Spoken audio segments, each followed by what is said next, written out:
नमस्कार दोस्तों, आज की इस वीडियो में गजानिया फ्लावर प्लांट को नर्सरी से लाकर कैसे लगाएं इस पर बात करेंगे।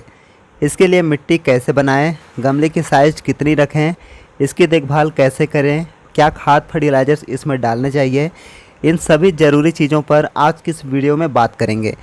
वैसे तो gazania flower plant winter season का सबसे हार्डी फ्लावर प्लांट्स में से एक है। यह लगभग सभी तरह की मिट्टी में ग्रो हो जाता है, बस मिट्टी बहुत ज़्यादा हार्ड ना हो, चिकनी टाइप की ना हो। लेकिन जब अच्छी ग्रोथ और फ्लावरिंग की बात आती है तो नो डाउट कि मिट्टी एक ख़ास तरह की होनी चाहिए। प्लांट्स की ग्रोथ नेचर को देखते हुए एक सही रेशियो में इसके लिए पोटिंग सॉइल मिक्स बनानी होती है। तो आइए जानते हैं सबसे पहले इसकी पोटिंग मिक्स के बारे में। मैंने इसमें ऐड किया है नॉर्मल सॉइल जिसकी जल निकासी ठीक ठाक हो, इसे 30%, river sand 20%, organic compost manure 30%, cocopeat 15% और राइस हस्क 5%। यहाँ आपको सॉइल और सैंड दोनों को मिलाकर टोटल परसेंटेज 50 तक कर लेना है। अगर सॉइल बहुत ज़्यादा हार्ड है तो सैंड को मिट्टी की दोगुनी मात्रा में भी आप ऐड कर सकते हैं। और अगर मिट्टी पहले से ही सैंडी टाइप की है, पहले से भुरभुरी है, तो आपको बिल्कुल भी सैंड ऐड नहीं करना है। मतलब सैंड को ऐड करने का कोई भी निश्चित रेशियो नहीं होता है, ज़रूरत है तो डालिए, नहीं तो आप सैंड को स्किप कीजिए। लेकिन कंपोस्ट मैन्योर को आपको 30% तक ही ऐड करना है। वर्मी कंपोस्ट या लीफ मोल्ड को 40% तक भी ऐड किया जा सकता है, लेकिन अगर आप काऊ डंग मैन्योर लेते हैं तो उसे 25 से 30% तक ही ऐड करें। कोकोपीट और राइस हस्क यहाँ ऑप्शनल है, अगर आपके पास ये दोनों हैं तो आप इन्हें ज़रूर डालिए, और अगर नहीं है तो आप मिट्टी व सैंड की क्वांटिटी को इंक्रीज कर लें। यहाँ खाद की क्वांटिटी निश्चित रहेगी, जितनी मैंने आपको बताई है उतनी ही आप डालें।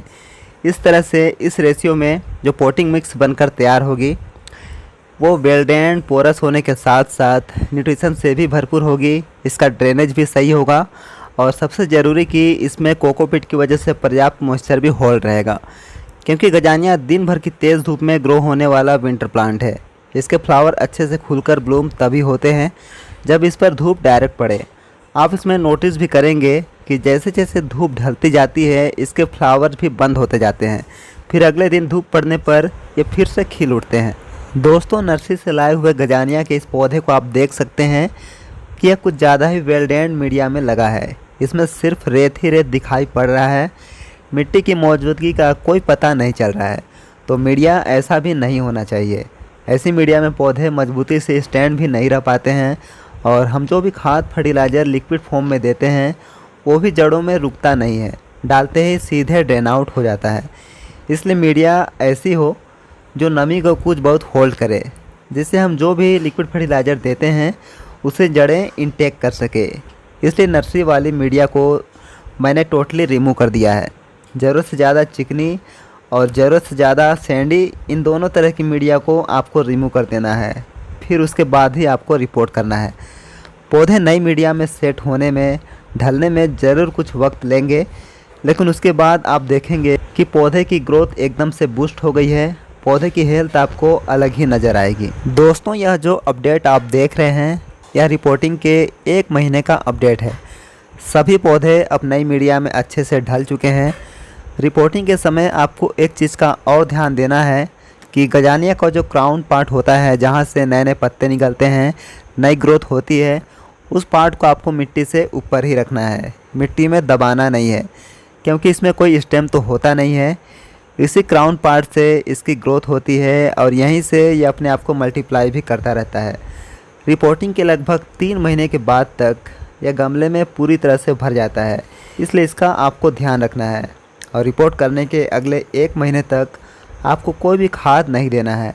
रिपोर्टिंग के अगले 8 से 10 दिनों तक तो यह नई मीडिया में सेट होने में लगा देता है, फिर अगले 18 से 20 दिनों में यह कुछ बहुत ग्रोथ कर पाता है। रिपोर्टिंग के दौरान जो हमने सॉइल में खाद ऐड किया हुआ होता है उसका आधा भी पौधा यूज नहीं कर पाता है, इसलिए रिपोर्टिंग के अगले 1 महीने तक किसी भी खाद की इसे नीड नहीं होती है। अब यह अगला अपडेट 3 महीने का है।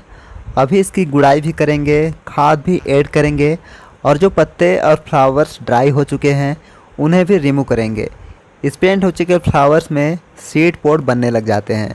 इसमें पौधे की एनर्जी कई हिस्सों में बढ़ जाती है, जैसे ग्रोथ करने में, फ्लावरिंग के लिए न्यू बर्ड बनाने में और पुराने मुरझा चुके जो फ्लावर्स होते हैं उनमें सीड पॉट बनाने में, जिसमें सबसे ज़्यादा एनर्जी सीड पॉट बनाने में चला जाता है और पौधे की ग्रोथ और नए कलियों का बनना काफ़ी स्लो हो जाता है। इसलिए टाइम टू टाइम मुरझा चुके फ्लावर्स और पत्तों को हटाते रहें। मिट्टी की गुड़ाई करने से सॉइल में एयर का फ्लो बेहतर बना रहेगा, ड्रेनेज भी सही रहेगा और इस वजह से जड़ें भी हेल्दी ग्रोथ करेंगी और इसका ओवरऑल रिजल्ट आपको फ्लावरिंग के रूप में देखने को मिलेगा। यहाँ मैंने 1.5 चम्मच के लगभग जो खाद डाला है वो नीम केक है। नीम केक में मस्टर्ड केक की ही तरह नाइट्रोजन, फास्फोरस और पोटेशियम की अच्छी क्वांटिटी पाई जाती है। ऑर्गेनिक में यह NPK का एक अच्छा विकल्प होता है। इसे डालने से पौधे की रुकी हुई ग्रोथ एकदम से बूस्ट हो जाती है, पत्ते बिल्कुल लस ग्रीन दिखाई पड़ते हैं। इसका रिपीट यूज आपको 1 महीने में करना है। 15 दिन के बाद भी आप इसे दोबारा डाल सकते हैं, लेकिन एक ही फर्टिलाइज़र के भरोसे नहीं रहना चाहिए। सभी फर्टिलाइजर्स को घुमा फिराकर बारी बारी से डालिए, एक रोटेशन बनाकर आप चलिए। इससे आपको और भी बेहतर रिजल्ट मिलेगा। जैसे आज आपने नीम केक का फर्टिलाइज़र डाल दिया, उसके 15 दिनों के बाद आप मस्टर्ड केक का लिक्विड फर्टिलाइज़र डाल दीजिए। इसके 15 दिनों के बाद आप गोबर की खाद डाल दीजिए। इस तरह से सभी खाद को यूज करने से पौधे की माइक्रो और मैक्रो दोनों तरह के तत्वों की पूर्ति होती रहेगी। केमिकल फर्टिलाइज़र में आप ग्रोइंग टाइम पर DAP के 8 से 10 दाने एक पौधे के लिए या NPK का 12-61-0 छोटे चम्मच में ½ चम्मच और फ्लावरिंग टाइम पर रेड पोटास ½ चम्मच या NPK का 0050 ½ चम्मच डाल सकते हैं।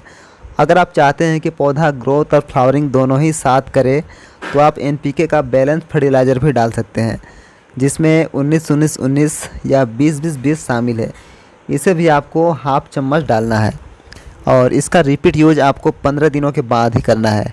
एक फर्टिलाइज़र डालने के बाद दूसरे फर्टिलाइज़र के बीच में 15 दिनों तक का गैप ज़रूर रखें।